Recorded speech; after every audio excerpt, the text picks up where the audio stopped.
तो देखो बच्चों, इधर देख लीजिए। तो हम लोग बात कर रहे हैं बेटा ध्यान रखिएगा, यहाँ पे चार्ज डेंसिटी हमें देखना होता है। मेटल ऑक्साइड्स के बारे में बात कर रहे हैं। पहले तो हमारे यहाँ पे है कि मेटल ऑक्साइड को देख के कैसे बताएंगे कि कौन सा एसिडिक है, कौन सा बेसिक है, कौन सा एम्फोटेरिक है। तो बेटा मेटल की आप चार्ज डेंसिटी देखेंगे, जो आपका मेटल कैटायन होगा उसकी चार्ज डेंसिटी देखेंगे। Charge density directly proportional to charge, inversely proportional to size. Charge density जितनी ज़्यादा होगी कोवेलेंट कैरेक्टर उतना ही ज़्यादा होगा। कोवेलेंट कैरेक्टर जितना ज़्यादा होगा एसिडिक स्ट्रेंथ भी उतनी ही ज़्यादा होगी और बेसिक स्ट्रेंथ उतनी ही कम होगी। समझे?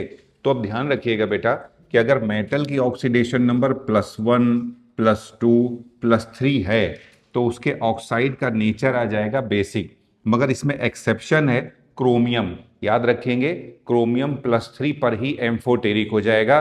दूसरा मैंने आपको बताया था करवा करेला, क्रोमियम +3 ऑलवेज ग्रीन। क्रोमियम +3 के कंपाउंड हमेशा आपको ग्रीन मिलेंगे। ठीक है, यहां आ जाइए। तो क्रोमियम +3 पर ही एम्फोटेरिक हो जाता है। दूसरे बेटा इसके अलावा एम्फोटेरिक एलिमेंट्स, ये तो एम्फोटेरिक ही हैं, इनका फॉर्मूला याद रखिएगा। जनाबे, जनाबे आली, जनाबे आली गया टीना लेने। ध्यान रखिएगा, तो एम्फोटेरिक एलिमेंट्स का फॉर्मूला है जनाबे आली गया टीना लेने। ठीक है, जना जिंक बे बेरिलियम, आली एल्युमिनियम, गया गैलियम, टीना टिन, लेने लेड। तो अगर एम्फोटेरिक एलिमेंट्स हैं, इनके तो नाम में एम्फोटेरिक है ना भैया, तो ये इनके ऑक्साइड भी एम्फोटेरिक होंगे, तो इनकी चिंता मत करिए। वैसे जर्नली मेटल के ऑक्साइड में जब मेटल की ऑक्सीडेशन नंबर +4 होगी तब उसका नेचर एम्फोटेरिक होगा। फिर अगर +5 या उससे ज्यादा होगी ऑक्सीडेशन नंबर तो चार्ज डेंसिटी बढ़ जाएगी। चार्ज डेंसिटी बढ़ेगी तो कोवेलेंट कैरेक्टर बढ़ेगा। कोवेलेंट कैरेक्टर बढ़ेगा तो एसिडिक नेचर भी बढ़ता जाएगा। ध्यान रखिएगा, समझे? तो आ जाइए नेचर ऑफ मेटल ऑक्साइड। बेटा ये क्वेश्चन है, पूछ रहे हैं इन्हें नेचर के बेसिस पे अरेंज करिए। तो देखो बेटा यहाँ ऑक्सीजन के ऊपर -2 तो यहाँ +2 आ जाएगा। ये देखिए +3 आ रहा है यहाँ पर, ये +6 आ रहा है। अभी बताया मैंने आपको बेटा +1, +2, +3 पर जनरली कैसा होता है? बेसिक होता है। मगर क्रोमियम +3 एक्सेप्शन है, ये +3 पर ही कैसा हो जाता है? एम्फोटेरिक। और अगर ऑक्सीडेशन नंबर ज्यादा हो जाती है, +5 से ज्यादा होती है, तो नेचर क्या आ जाएगा? एसिडिक आ जाएगा। यहाँ आइए, +2 पे क्या हो जाएगा? बेसिक। +4 पे क्या हो जाएगा? एम्फोटेरिक। +7 या +5 के ऊपर क्या हो जाता है? एसिडिक। अब यहाँ पे देखो बेटा, कह रहे इनको एसिडिक स्ट्रेंथ, ये कुछ ऑक्साइड्स हैं जिसमें कुछ मेटल हैं कुछ नॉन मेटल हैं, इनको आप एसिडिक स्ट्रेंथ के बेसिस पे अरेंज करिए। तो देखिए मैंने ऑक्सीडेशन नंबर लिख दिया, आपको बताया था +1, +2, +3 पर जनरली क्या होता है? आपका बेसिक होता है। मगर जैसे जैसे ऑक्सीडेशन नंबर बढ़ती जाती है एसिडिक कैरेक्टर भी बढ़ता जाएगा। तो देखिए जितनी ज्यादा ऑक्सीडेशन नंबर है उतना ज्यादा एसिडिक कैरेक्टर हो जाएगा। वैसे भी देखिए आगे चल के वो क्या है? नॉन मेटल हैं। और मैंने आपको पहले ही बता दिया है जो नॉन मेटल के ऑक्साइड्स होते हैं सारे के सारे एसिडिक होते हैं नेचर में, एक्सेप्ट नो को, नशा हुआ एंड F2O। याद रखिएगा, इसके लिए मैंने आपको नॉन मेटल के लिए पहले ही रूल बताया है। All non metal oxides are acidic in nature except no को, नशा हुआ एंड F2O।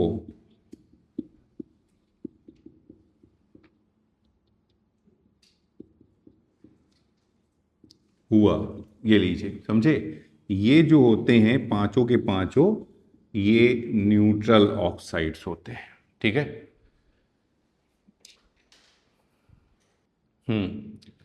देखो बच्चों, अब हम लोग देख रहे हैं हीटिंग इफेक्ट। ये हेडिंग इस चैप्टर की लास्ट हेडिंग है। तो ये जो मैंने आपको पहले बताया हुआ है हीटिंग इफेक्ट ऑफ कार्बोनेट, ये मैंने आपको फैजान रूल में एक बार एक्सप्लेन किया था। यहाँ एक हीटिंग इफेक्ट हेडिंग चल रही, तो आपको मैं फिर से हल्का सा बता रहा हूँ। तो रूल बताया था, मेटल कार्बोनेट को जब आप हीट करेंगे तो मेटल ऑक्साइड +CO2 में ब्रेक हो जाएगा। मगर इसमें एक्सेप्शन बताया है, एल्कली मेटल कार्बोनेट ये हीट करने पर डिकम्पोज नहीं होंगे।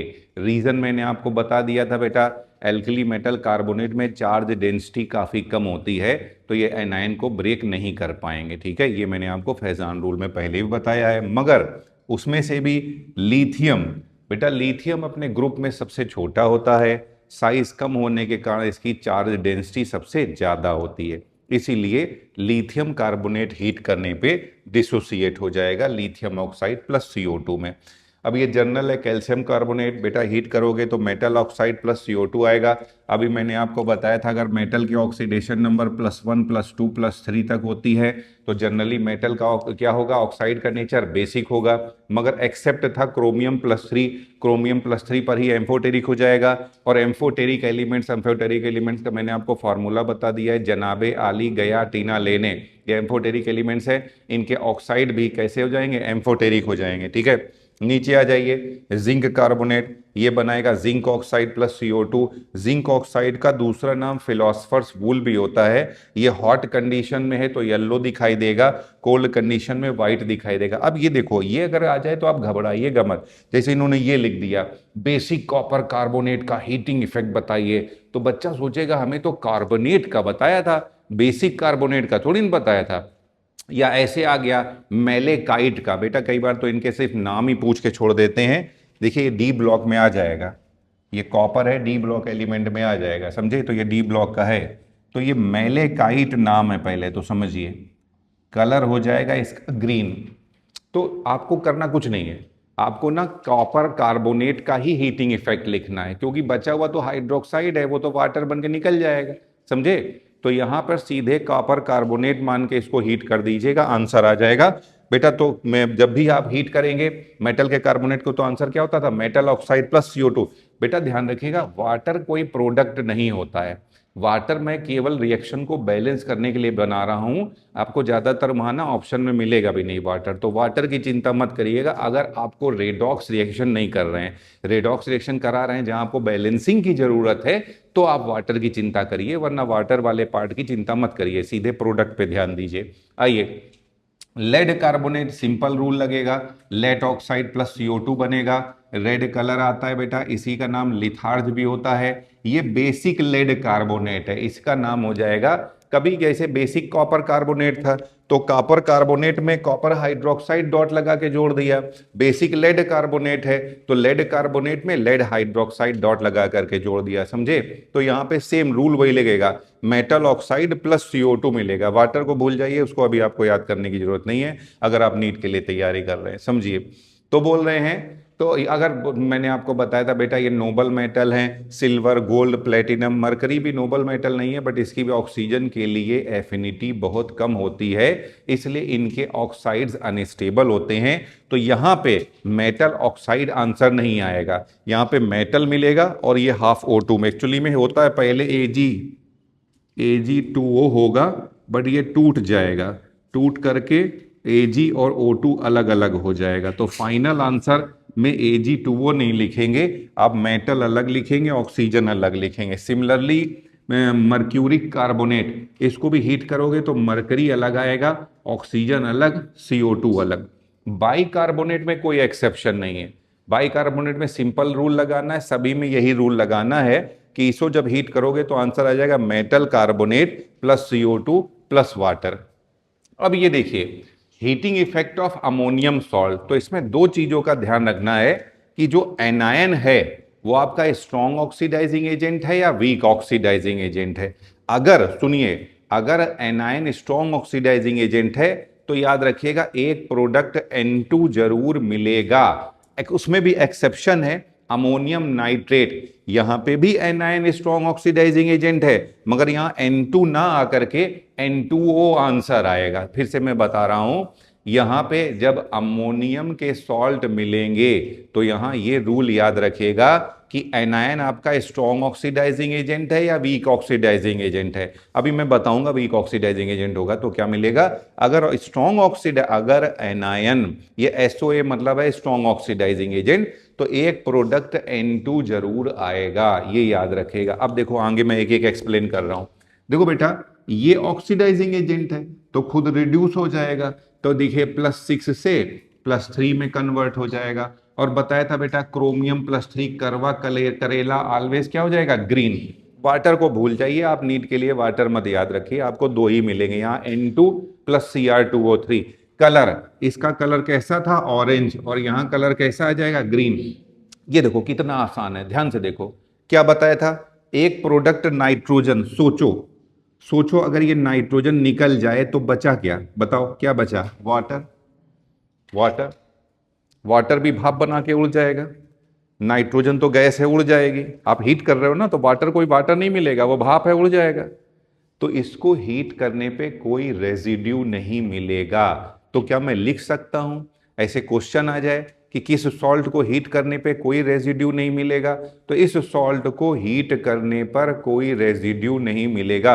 तो देख लीजिएगा कि अगर कोई सॉल्ट दिया है जिसमें केवल गैस ही बन रही है या वेपर ही बन रही, तो हम लोग बोल सकते हैं कि इसको हीट करने पर कोई रेजिड्यू नहीं मिलेगा। आ जाइए वापस, बता दिया था ये एक्सेप्शन है, भले ही इसमें ये स्ट्रॉन्ग ऑक्सीडाइजिंग एजेंट है, बट यहां आंसर N2 नहीं आता है, यहां N2O आता है। ठीक है, यहां आ जाओ बेटा, इसे याद करना पड़ेगा। एक आंसर तो मैंने आपको याद ही करा दिया है कि एक आंसर N2 आएगा, दूसरा याद करना क्योंकि ये ऑक्सीडाइजिंग एजेंट है तो ये रिड्यूस हो जाएगा, एक Cl2 और एक O2 जरूर याद कर लेना। अब देखो, जैसे यहां पे क्लोरीन था तो यहां Cl2 और O2 आया, यहां पे आयोडीन है तो यहां I2 और O2 याद कर लेना। नाइट्रोजन तो मैंने पहले ही बता दिया क्योंकि अमोनियम का कंपाउंड है, अमोनियम का सॉल्ट है, तो एक तो नाइट्रोजन, तो बस ये दोनों आपको पैरेलल में आराम से याद आ जाएगा, ऊपर कुछ याद ही नहीं करना है। ठीक है, चलिए देखो बच्चों, अभी अमोनियम सॉल्ट में हमने देखा था कि एनायन आपका स्ट्रॉन्ग ऑक्सीडाइजिंग एजेंट होगा, तो हम लोग क्या करेंगे, अब हम लोग देख रहे हैं अगर अमोनियम सॉल्ट में एनायन आपका वीक ऑक्सीडाइजिंग एजेंट होगा। ध्यान से देखिए, इधर देखो सब लोग बोल रहे हैं अगर वीक ऑक्सीडाइजिंग एजेंट है ना, तो ये देखिए Cl- है, जो एनायन हो उसका एसिड बना दीजिए और बचा हुआ लिख दीजिए। सोचिए इसका एसिड क्या होगा, HCl, और जैसे ही इसमें से H निकाल दोगे तो यहां आंसर क्या आ जाएगा, NH3।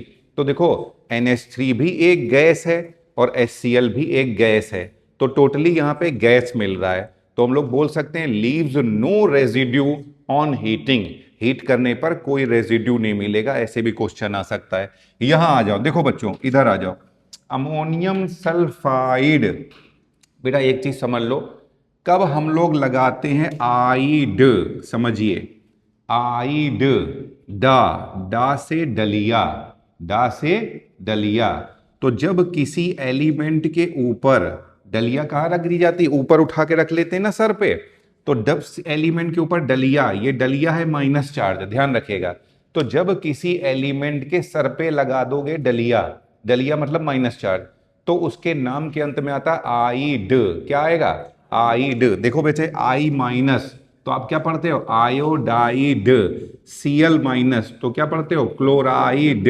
अगर मैंने लिखता है N-3 तो इसे पढ़ेंगे नाइट्राइड। तो एक टर्म आता आइड और एक टर्म आता आइट, ये होता है टा, टा से टमाटर, ध्यान रखिएगा, टा से टमाटर। टमाटर कैसा होता है, ऐसा होता है गोल गोल, ऑक्सीजन के जैसा होता है। तो जब कभी एनायन में टा से टमाटर, गोल गोल टमाटर आ जाए, तब उसके नाम के अंत में लगाते हैं टा, समझे। जैसे NO2-1, इसको बोलते हैं नाइट्राइट, नाइट्राइट। ठीक है, अब ये देखो आइड बता दिया और आइट बता दिया, ध्यान रखना, अगर किसी एलिमेंट के सर पे माइनस चार्ज लगा हो तो आएगा आइड, अगर किसी एनायन में हो ऑक्सीजन तो आएगा आइट, और कोई भी अगर आइट दिया हो, ध्यान रखना, कोई भी आइट पता हो उसमें एक ऑक्सीजन जोड़ देना तो उसका मिल जाएगा 8। ये रूल होता है कि अगर कोई भी आइट मालूम हो, जैसे देखो ये है नाइट्राइट, इसमें एक ऑक्सीजन जोड़ दो तो आंसर क्या हो जाएगा, नाइट्रेट। ऑक्सीडेशन नंबर में, चार्ज में कोई फर्क नहीं पड़ेगा। देखो ध्यान से, SO3-2, इसको बोलते हैं सल्फाइट, इसमें एक ऑक्सीजन जोड़ दो तो यहां आंसर आ जाएगा सल्फेट, समझे। ये कुछ टर्मिनोलॉजी है। आइए वापस यहां पे, तो ये देखो S-2 सल्फाइड, सल्फाइड का एसिड क्या होगा, H2S, हाइड्रोजन सल्फाइड। तो सर यहां से हाइड्रोजन निकाल दें, समझो, यहां से हाइड्रोजन निकाल, ये NH4 होल ट्वाइस है, यहां से हाइड्रोजन निकाल देंगे तो यहां पे क्या बचेगा, अमोनिया। तो देखो ये अमोनिया आ रहा है और ये H2S आ रहा है, तो फिर से क्या बोल सकते हैं, leave no residue on heating, heat करने पर कोई रेजिड्यू नहीं बचेगा। नेक्स्ट आ जाओ, अमोनियम सल्फेट। देखो ध्यान से बेटा, फिर से क्या मुझे महसूस हो रहा है, पता चल रहा है कि ये सल्फेट है। सल्फेट का एसिड क्या होता है, सल्फ्यूरिक एसिड होता है। और मुझे मालूम है अगर NH4 से एक हाइड्रोजन निकाल दोगे तो आंसर क्या आ जाएगा, NH3। सर ये बताओ कार्बोनेट का एसिड क्या होता है, कार्बोनिक एसिड। बट मैंने आपको बताया था कार्बोनिक एसिड अनस्टेबल होता है, ये तुरंत ही टूट जाएगा H2O प्लस CO2 में। तो जब भी याद रखना रिएक्शन में कार्बोनिक एसिड बन रहा होगा तो हमेशा आंसर आएगा CO2 प्लस H2O, ये याद रखिएगा। नीचे आ जाओ बेटा, देखो यहां पे भी एस्टिक एसिड बनेगा, ये भी डिकम्पोज हो जाएगा, तो यहां पे भी आंसर आएगा CO2 प्लस वाटर। अगर नाइट्राइट दिया, नाइट्रेट दिया हो, मेटल नाइट्रेट, मेटल नाइट्रेट को हीट करोगे तो मेटल ऑक्साइड आंसर आएगा, प्लस NO2 आएगा, प्लस O2 आएगा। ध्यान रखिएगा, metal oxide plus NO2 plus O2, except, यहां पे भी एक्सेप्शन है, एल्कली मेटल नाइट्रेट। मेटल कहां से कहां तक, सोडियम से लेकर के सीजियम तक, ये हीट करेंगे तो आंसर आएगा मेटल नाइट्राइट, जबकि आना क्या चाहिए था, मेटल ऑक्साइड। यहां पर आंसर आ जाता है मेटल नाइट्राइट आ जाएगा, समझे। बट उसमें भी एक्सेप्शन है, लिथियम नाइट्रेट। लिथियम नाइट्रेट को जब आप हीट करते हो तो ये जनरल रूल फॉलो करेगा, lithium oxide plus NO2 plus half O2। ध्यान रखिएगा, ये बना देगा lithium oxide plus NO2 plus half O2। यहां आ जाइए बेटा, मैंने आपको बताया था जो नोबल मेटल होते हैं इनकी ऑक्सीजन के लिए एफिनिटी बहुत कम होती है। तो बेटा देखो ये नोबल मेटल है, सिल्वर है, और सिल्वर, मरकरी में भी बताया था ये नोबल मेटल नहीं है, बट इसकी भी ऑक्सीजन के लिए एफिनिटी कम होती है। तो यहां पर इनके कभी हमें ऑक्साइड नहीं मिलेंगे, इनका ऑक्साइड टूट जाएगा मेटल प्लस ऑक्सीजन में। तो यहां पे metal plus NO2 plus oxygen answer आ जाएगा। अब अगर बात करें मेटल सल्फेट, तो याद करो मैंने ब्लू विट्रियोल के केस में पहले भी आपको बताया है कि जब मेटल सल्फेट को हीट करोगे तो आंसर आ जाए। बेटा देखो इसमें देखेंगे टेम्परेचर, अगर टेम्परेचर है 800 से कम तो metal oxide plus SO3 answer आएगा। ध्यान रखिएगा, अगर टेम्परेचर है 800 से कम तो metal oxide plus SO3, but अगर टेम्परेचर है 800 से ज्यादा तो मेटल ऑक्साइड, पर फिर ये बेटा बताया था ये SO3 टूट जाता है, हाई टेम्परेचर पे ये SO3 टूट जाएगा, टूट करके क्या बना रहा है, SO2 बना रहा है एंड हाफ O2। मगर याद रखेंगे एल्कली मेटल सल्फेट सोडियम से लेके सीजियम तक DND, डू नॉट डिकम्पोज, ध्यान रखिएगा। उसमें भी लिथियम सल्फेट ये हीट करने पे वही नॉर्मल रूल फॉलो करेगा कि अगर टेम्परेचर 800 से कम है तो lithium oxide plus SO2 SO3 बनाएगा, टेम्परेचर 800 से ज्यादा है तो SO2 प्लस हाफ O2 बनाएगा। यह है फेरस सल्फेट। देखो यहां पर ऑक्सीडेशन नंबर क्या है, +2। बेटा बताया था नॉर्मली मेटल के सल्फेट जो है हीट करने पर SO3 बनाते हैं, मगर ये एक्सेप्शन है, फेरस सल्फेट ही ऐसा सल्फेट है जो हीट करने पर SO2 और SO3 दोनों बनाता है, ये भी मैं आपको पहले बता चुका हूं। जबकि फेरिक सल्फेट को हीट करने पे, कोई भी मेटल सल्फेट है वो हीट करोगे तो नॉर्मली वो SO3 ही बनाएगा अगर आप टेम्परेचर ले रहे हो 800 से कम, समझे। बट ये हीट करने पे क्या बनाता है, दोनों बनाता है। ये आया हुआ क्वेश्चन आपके पेपर में कि फेरस सल्फेट को जब आप हीट करते हैं तो SO2 और SO3 दोनों बनाता है। बाईसल्फेट में कोई एक्सेप्शन नहीं है, मेटल बाईसल्फेट को हीट करोगे तो metal sulphate plus SO3 plus water मिलेगा, ठीक है।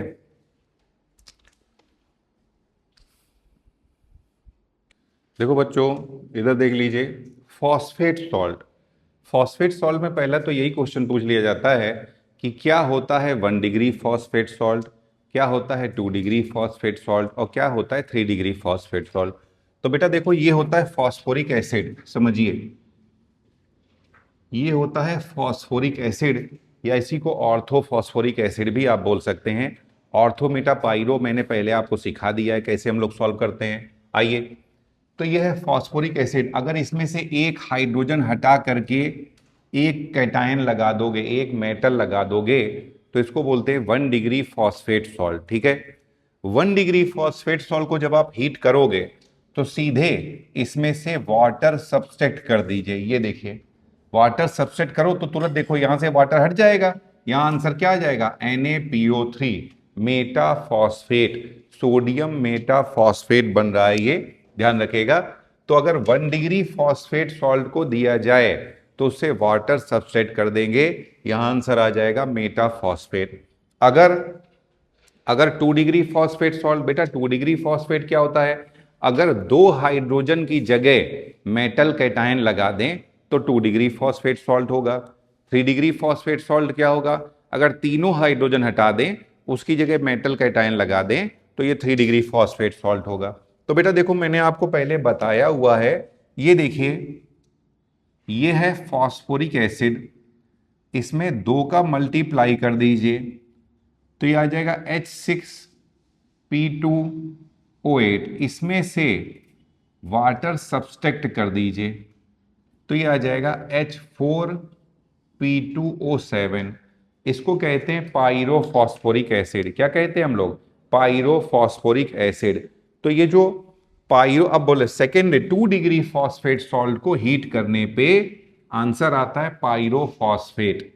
पायरोफॉस्फेट कैसे बनाना है, तो ये पायरोफॉस्फोरिक एसिड से हाइड्रोजन को रिप्लेस कर दीजिए उसी कैटायन के द्वारा जो आपको यहां पे दिया हो, ध्यान रखिएगा, समझे। अगर आपको पायरोफॉस्फेट बनाना है तो पहले पायरोफॉस्फोरिक एसिड बना लीजिए, उसमें से हाइड्रोजन को रिप्लेस कर दीजिए उसी कैटायन से जो आपको यहां क्वेश्चन में दिया हुआ है, समझे। कैसे बनाएंगे पायरोफॉस्फेट, फॉस्फोरिक एसिड में 2 का मल्टीप्लाई कर दीजिए, कुछ मॉलिक्यूलर फॉर्मूले आ जाएगा उसका, उससे वाटर घटा दीजिए, सब्सट्रैक्ट कर दीजिए, तो जो आएगा ये पायरोफॉस्फोरिक एसिड होगा। और 3 डिग्री फॉस्फेट सॉल्ट अभी बताया बेटा, 3 डिग्री फॉस्फेट सॉल्ट क्या होता है, जब तीनों हाइड्रोजन को रिप्लेस कर दिया जाए, सारे के सारे हाइड्रोजन रिप्लेस कर दें मेटल कैटायन के द्वारा, तो इसी को बोलते हैं हम लोग 3 डिग्री फॉस्फेट सॉल्ट। आई बात समझ में। चलिए तो देखो बच्चों यहां पे ये देखिए ये है माइक्रोकॉस्मिक सॉल्ट, ध्यान रखना माइक्रोकॉस्मिक सॉल्ट। तो देखो बेटा यहां पे देखिए, ये देखिए एक हाइड्रोजन है और एक अमोनियम आयन है, ध्यान रखिएगा। माइक्रोकॉस्मिक सॉल्ट में एक हाइड्रोजन है और एक अमोनियम आयन है। तो पहले तो याद रखो इसे कैसे ट्रीट करना है, इसको ऐसे समझ के चलिएगा कि ये 1 डिग्री फॉस्फेट सॉल्ट है। कैसा सॉल्ट है, 1 डिग्री। अमोनियम आयन को भी आप हाइड्रोजन के बराबर मान के चलिएगा यहां पर। और अभी बताया था 1 डिग्री फॉस्फेट सॉल्ट को हीट करोगे तो आंसर क्या हो जाएगा, मेटाफॉस्फेट। देखो यहां पे फाइनल आंसर क्या आ रहा है, मेटाफॉस्फेट। और क्योंकि अमोनियम आयन है तो इससे फाइनल आंसर क्या आ जाएगा, अमोनिया आ जाएगा, समझे। तो होगा क्या, पहले पहले जब हीट करेंगे इसका सारा सारा वाटर निकल जाएगा बेटा। यहाँ पे यहाँ डॉट करके 4H2 लिख लीजिए, H2O मैं लिखना भूल गया हूं यहाँ पर, तो 4H2O कर लीजिए। तो ये माइक्रोकॉस्मिक सॉल्ट है, इसमें पहले आप हीट करोगे तो ये वाटर मॉलिक्यूल निकल जाएंगे, तो ये बन जाएगा NaNH4 फिर HPO4। अब इसको हाई टेम्परेचर पे जब हीट करोगे तो ये सोडियम मेटाफॉस्फेट प्लस अमोनिया आ जाएगा। नेक्स्ट देखो बेटा आगे, थोड़ा सा वो डोर वो कर दो जाके हल्का सा।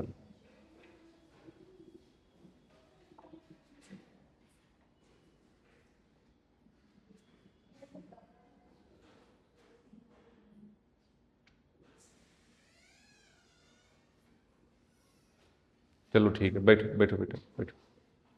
हाँ देखो बेटा इधर देख लीजिए बेटा, यहां पे देखो मैग्नीशियम, मैंने क्या कहा था, अमोनियम। अमोनियम को ना आप ऐसे मानिएगा कि एक हाइड्रोजन लिखा हुआ है, तो सोचो यहां एक हाइड्रोजन लिखा हुआ है और आपका 2 की जगह मैग्नीशियम लगा दिया है ना। मैग्नीशियम के ऊपर चार्ज कितना होता है, +2 होता है। तो इसको कैसे ट्रीट करना है, इसको ऐसे मान के चलना है कि 2 डिग्री फॉस्फेट सॉल्ट है, जबकि इसको कैसे मान के चलना था, ये 1 डिग्री फॉस्फेट। देखो आंसर वही आ रहा है ना 1 डिग्री के जैसा, इसको वैसे ही हीट करना 2 डिग्री। 2 डिग्री में आंसर क्या आता था, पायरोफॉस्फेट। यहां सोडियम थे तो 4 लगाने पड़ रहे थे, मैग्नीशियम है भैया, मैग्नीशियम में तो एक ही के ऊपर चार्ज कितना होता है, +2, तो 2 में ही काम बन जाएगा आपका। आई बात समझ में। देखिए दूसरा नेक्स्ट है यहाँ पे, तो ये मैग्नीशियम पायरोफॉस्फेट आ जाएगा, ये अमोनिया प्लस ये वाटर आ जाएगा, ठीक है। यहां आ जाइए फॉस्फोरिक एसिड। फॉस्फोरिक एसिड को अगर आप हीट करोगे तो बेटा यहाँ पे देखो 220 डिग्री सेंटीग्रेड पे पहले पायरोफॉस्फेट बनेगा। मैंने अभी आपको पायरोफॉस्फोरिक एसिड बनाना सिखा दिया है। पायरोफॉस्फोरिक एसिड कैसे बनाओगे, पहले फॉस्फोरिक एसिड में 2 का मल्टीप्लाई कर देना, फिर उससे वाटर निकाल दोगे तो पायरोफॉस्फोरिक एसिड बन जाएगा। फिर 320 पे मेटाफॉस्फोरिक एसिड बनेगा। बेटा फॉस्फोरिक एसिड में से अगर आप वाटर हटा दो तो आपको मिल जाएगा HPO3 मेटाफॉस्फोरिक एसिड, समझे। तो यहां मेटाफॉस्फोरिक एसिड बनेगा। अगर 320 से ज्यादा हीट कर दें तो यहां P2O5 plus water, P2O5 mainly आपको प्रोडक्ट मिलेगा। ये देखिए ये भी डी ब्लॉक के लिए इंपॉर्टेंट है। डी ब्लॉक में पोटेशियम डाइक्रोमेट का ये सीधे याद करना पड़ेगा आपको। बेटा ये ऑरेंज कलर का होता है, बाद में K2CrO4 येलो कलर मिलेगा, Cr2O3 ग्रीन मिलेगा और यहाँ पे ऑक्सीजन आ जाएगा। पोटेशियम परमैंगनेट है, पर्पल कलर होता है, फिर K2MnO4 ग्रीन कलर आ जाएगा, ये ब्लैक है और यहाँ पे O2 आ जाएगा। ठीक है, तो ये हमारा केमिकल बॉन्डिंग चैप्टर जो है कंप्लीट हो गया है। सारे हीटिंग इफेक्ट भी बता दिए हमने। क्या टाइम हो रहा है?